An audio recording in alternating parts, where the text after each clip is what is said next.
Ассалаумағалейкум, Равон жүргізушілері. Равон әлі мені қуантып отыр енді.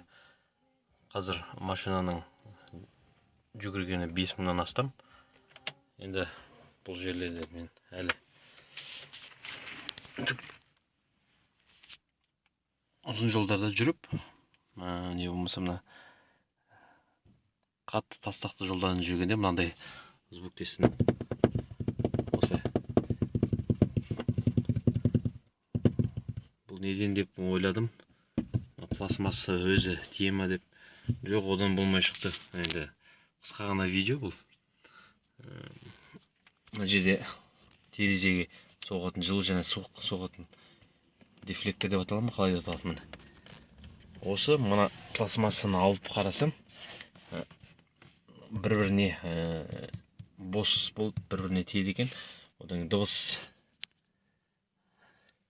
азайтқыш арнайы губкадан жасалады ғой, арнайы сатылады. Арнайы алып қысқа тілім деген тіліп алып, пластмассаны нажап жоғары жағынан алмасаңыздар келмейді. Ақырындап көтеріп алу керек. Бірден қатты жұлқуға да келмейді, сынып кетуі де мүмкін.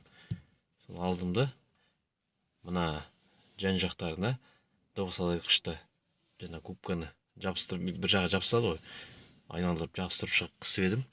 Мүлдем дыбыссыз қалды. Қазір мына жүргенде дыбыс естілмейді. Енді кімге көмегі бар?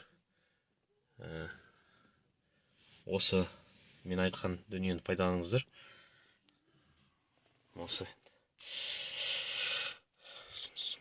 келесі кездескенше аман сау болыңыздар.